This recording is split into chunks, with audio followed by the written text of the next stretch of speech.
Est-ce qu'elle est importante, cette condamnation? Est-ce qu'elle envoie un message?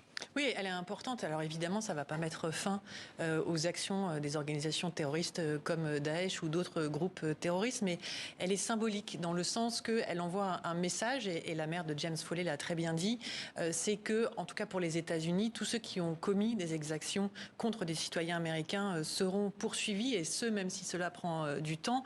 Et elle est importante aussi au niveau du symbole, c'est-à-dire que Shafi El-Sher a été jugé lors d'un procès équitable, dans un état de droit, il a eu le droit de se défendre, il a eu le droit de prendre la parole, il a été jugé par un jury populaire, et en fait le message c'est que finalement les États-Unis lui ont permis d'être jugé de façon équitable, ce qui n'a pas été le cas des victimes qu'ils ont exécutées ou torturées.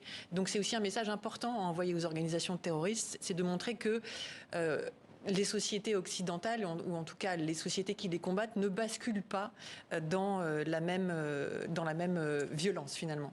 Qu'est-ce qu'on sait de ce groupe, donc des 4 Beatles, entre guillemets, parce que c'est comme ça qu'ils étaient surnommés, et plus précisément, qu'est-ce qu'on sait de ce qu'a fait El Shafi El-Sheikh au sein de ce groupe? Alors ce groupe est connu parce que les otages occidentaux qui ont pu sortir des prisons de Daesh ont raconté leur violence quotidienne, c'est-à-dire que les séances de torture étaient quotidiennes, sans raison.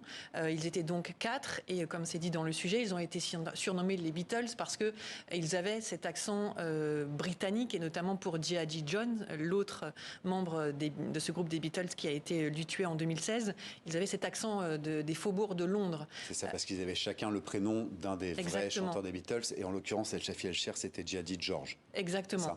Et c'est John Cantley, qui est un journaliste dont on n'a plus de nouvelles, qui était aussi otage au même moment que les otages occidentaux comme Nicolas Hénin, qui aurait donné à ce groupe-là ce surnom-là, notamment parce qu'il chantait des chansons, Nicolas Hénin a très bien raconté, Hotel California par exemple.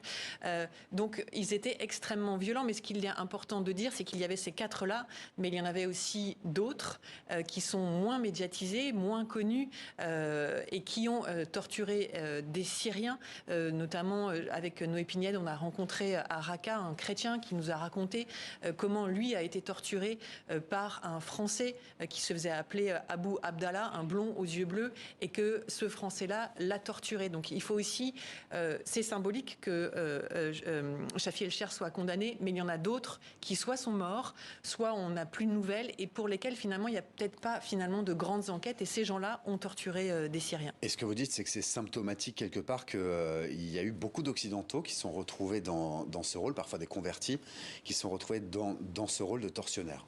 Oui, parce qu'en fait, il faut bien comprendre que l'organisation terroriste Daesh était parfaitement organisée, et que la charge des prisons a été donnée à des groupes de djihadistes, des hommes, et il y avait des Occidentaux à l'intérieur, il y avait des Tunisiens, et les Tunisiens étaient ceux qui étaient considérés comme les plus violents, des Irakiens, et des Occidentaux, des Européens, qui étaient en charge de ces prisons, qui étaient en charge de faire de cette terreur organisée, c'est comme ça qu'on peut l'appeler, au sein de la détention, et même pas pour avoir des informations. C'était une terreur gratuite, et ça aussi on l'a documenté avec un autre journaliste syrien qui s'appelle... C'est-à-dire pas dans le but d'avoir des informations. Exactement. Spécialement gratuites. Juste torturées. Et ces prisons de Daesh, elles n'étaient pas que à Raqqa, elles étaient même dans des tout petits villages, et on l'a documenté avec un journaliste syrien qui s'appelle Oussam Mahmoud, et les gens qu'on a rencontrés nous racontent que c'était une torture gratuite, quotidienne, presque comme quelque chose de normal. Tous les jours, il y avait des séances de torture, juste pour un mot, juste pour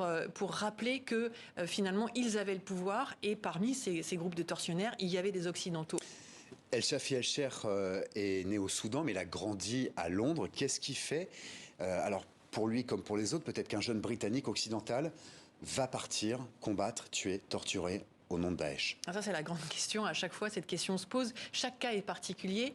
Pour Shafi El-Sher, ses proches ont raconté qu'avant, c'était un dealer de drogue, et que finalement, il a basculé, et qu'il a décidé de partir. En fait, ce qu'il faut comprendre, c'est que l'organisation terroriste Daesh et d'autres groupes armés du même type ont offert à ces gens, que ce soit des Britanniques ou des Français, le pouvoir et la possibilité d'exister. C'est ça qui a attiré? C'est ça qui a attiré au départ. C'est ça qui les a attirés. Pas tous, mais une partie. On a, notamment chez les hommes, comme beaucoup d'anciens délinquants.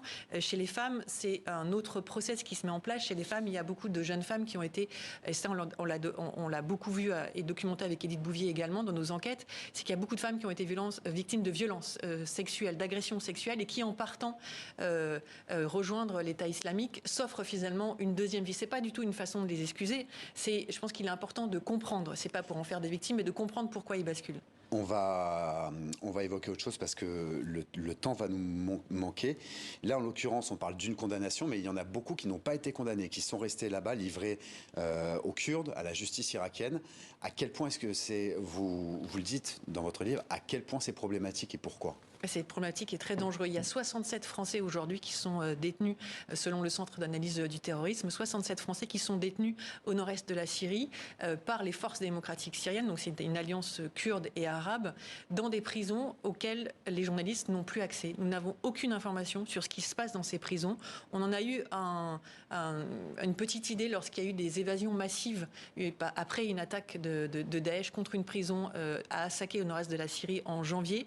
On a vu des hommes sortir vraiment dans un état catastrophique. Ce que l'on sait par quelques messages qui parviennent, c'est que ces hommes sont détenus dans ces cellules à 30 et 40 personnes qui ne voient quasiment jamais la lumière du jour.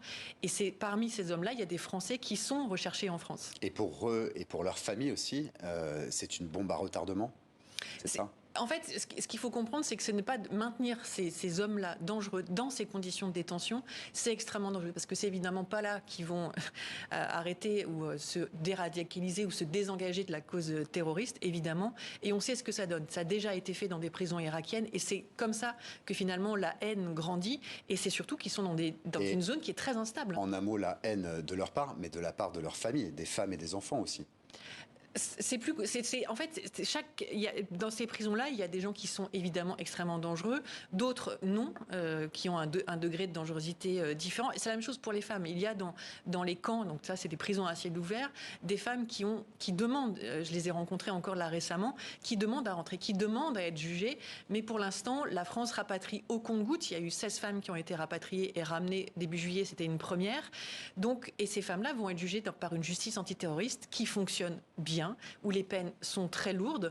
Mais pour le moment, tout ça se fait au compte-gouttes. Et surtout, pour les hommes, il n'est pas question pour le moment de les ramener. Ils vont rester au nord-est de la Syrie, qui est une zone qui n'est très instable et où il n'y a pas de justice internationale et pas de justice même locale pour les juger. Merci beaucoup Céline Martelet, merci pour toutes ces explications. Je rappelle que vous êtes co-auteur de ce livre, Le Cercle de la Terreur, que vous co-signez avec Édith Bouvier. Merci d'avoir été avec nous sur ce plateau.